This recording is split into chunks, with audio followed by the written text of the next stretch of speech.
మనకు చేత కాదు మనం చేయలేము చేసేవాళ్ళని చూసి ఏడ్చామన్నట్టు మీరు ఈ సాగు తెలివంతా ఈ పాటల మీద వీటి మీద చేసే బదులు మీరు కూడా బిజినెస్ చేయండి.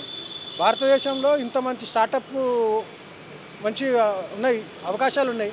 స్టార్టప్ బిజినెస్ చేయండి, మీరు కూడా సొంత బిజినెస్ చేయండి, ఎస్టాబ్లిష్ కాండి, దేశ యొక్క ఆర్థిక వ్యవస్థలో మీరు కూడా భాగం కాండి. అంతేగాని దేశాన్ని విచ్ఛిన్నం చేసేటువంటి ఈ సాగు తెలివిలు వాడి సమాజాన్ని ఇంకా విచ్ఛిన్నంకరం చేయకండి. మీ కళ్ళ ముందే రోహింగ్యాలు బంగ్లాదేశీలు ఇల్లీగల్గా భారతదేశంలో ఉంటూ పడి తింటున్నారు. వాళ్ళని వెళ్ళిపోని ఒక్కరనే ధైర్యం ఉందా? ఎవరి దగ్గర పోకుండా వాళ్ళంతా వాళ్ళు బిజినెస్ చేసుకున్నటువంటి మార్వాడి కమ్యూనిటీని మీరు చేయడము తప్పు.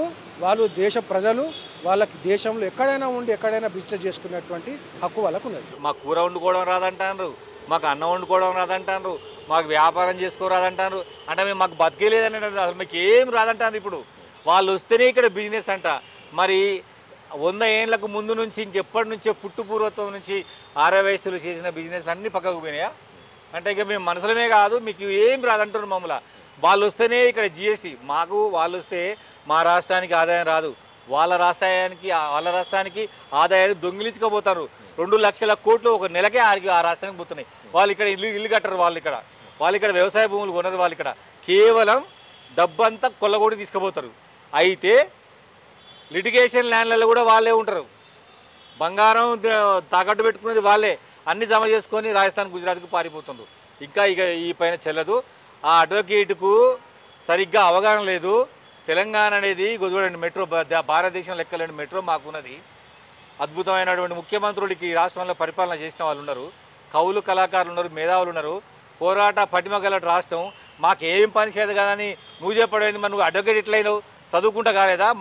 రాజస్థాన్ మారవడానికి నేను అడ్వకేట్ చేసిండా? లేకపోతే ఈ టీవీలన్నీ కూడా ఆయన సృష్టించిందా? మాకు మనసులే కాదంటేంది, మాకు పని చేత కాదంటేంది? లేకపోతే ఈ బిల్డింగ్ల మొత్తం కూడా రాజస్థాన్లో వచ్చి కట్టినరా? అంటే చార్మినార్ కూడా వాళ్ళే కట్టినరా? సెక్రటరీ కూడా వాళ్ళే కట్టినరా? ట్యాంక్ బండ్ వాళ్ళే కట్టినరా?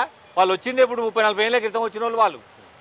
ఇప్పుడు ఈ తరం వచ్చినటువంటి బిజినెస్ వాళ్ళు అంత చీటింగ్ బిజినెస్ చేస్తున్నారు. దాన్ని ఆపాలని మేము డిమాండ్ చేస్తున్నాం, ఆ దిశగా కొట్లాడుతున్నాం. ఇప్పుడు ఇక నుండి ఒక కొత్త మార్వాడి షాపు తెలంగాణ రాష్ట్రంలో ఏ ఊర్లో పెట్టొద్దు.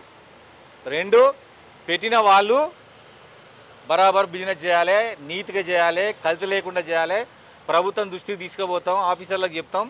ఎన్ని షాపులు ఈ రాష్ట్రంలో బ్యాన్ చేసిండ్రు, సీజ్ చేసిండ్రు, మళ్ళీ మీ అధికారంతో తెల్లారే షాపులు ఓపెన్ చేయించుకుంటారు.